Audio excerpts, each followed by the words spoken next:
ततः स ऋष्यशृंगस्तु वेदवित् सुसमाहितः ध्यानमास्थाय धर्मात्मा मुहूर्तमिव तस्थिवान।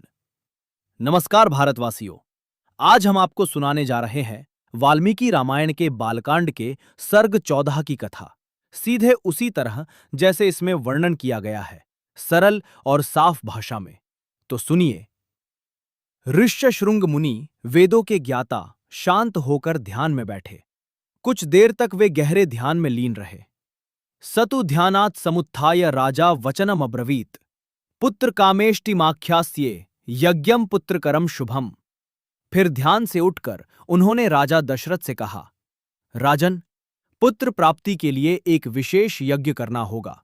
पुत्र कामेष्टि अथर्वशिरसि प्रोक्तैर मंत्रैः सिद्ध्यति नृप, ततः स यज्ञम चकार पुत्रार्थम सुमहातपाः। ये यज्ञ अथर्ववेद के मंत्रों से संपन्न होगा।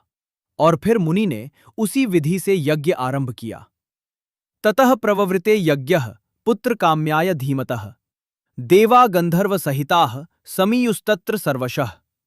जैसे ही यज्ञ शुरू हुआ, देवता, गंधर्व, सिद्ध सब वहां एकत्र हो गए। ततः समागताः सर्वे देवा ब्रह्माणम अब्रुवन्, रावणो नाम दुष्टात्मा लोकानाम भयकारकः। तब सभी देवता ब्रह्मा से बोले, प्रभु, रावण नाम का एक दुष्ट राक्षस है जो तीनों लोकों में भय फैला रहा है। त्वया दत्तवरो वीरः सर्वान् नो बाधते बलात्, न शक्नुमः प्रतिहंतुम तम बलाद् दुरात्मानम। आपके वरदान के कारण वह इतना शक्तिशाली हो गया है कि हम सबको सताता है और हम चाहकर भी उसका सामना नहीं कर पा रहे। न तपत्येनम सूर्यः न वाति च समीरणः, न कंपते सागरः तस्य भीत्या महाबलः। सूर्य भी उसे नहीं जलाता, हवा भी उसके पास नहीं जाती, और समुद्र तक उससे डरकर शांत हो जाता है।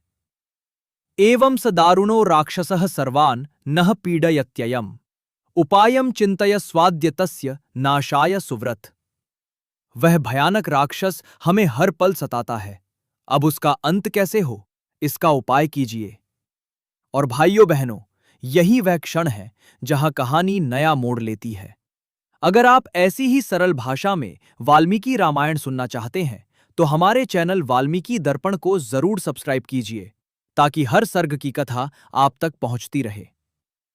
ततः ब्रह्मा प्रहस्याः देवताः प्रति सुव्रतः, नराणाम नाभयम दत्तम तेन मृत्युर्भविष्यति।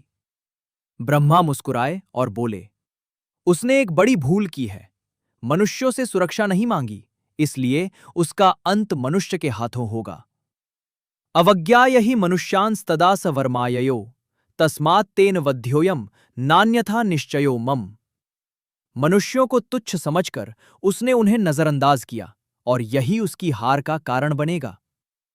ततः विष्णुः समायातः देवैः सह महायशाः, तम दृष्ट्वा प्रणताः सर्वे स्तुतिं चक्रुः सुराः।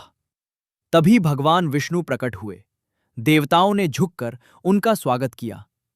चतुर्धा आत्मानं विभज्य पुत्रत्वं गच्छतस्य हि, रावणं जहि दुर्धर्षं लोकानां भय कारणम। देवताओं ने विनती की, हे विष्णु, आप 4 रूपों में विभाजित होकर राजा दशरथ के पुत्र बनकर जन्म लीजिए और उस अहंकारी रावण का अंत कीजिए जो संसार के लिए एक पीड़ा बन चुका है। तो भाइयों बहनों, यहीं इस सर्ग में यह तय हो जाता है कि रावण का अंत निश्चित है और भगवान का अवतार भी अब निकट है। अगले सर्ग में हम देखेंगे उस अवतार की शुरुआत, राम जन्म की कथा।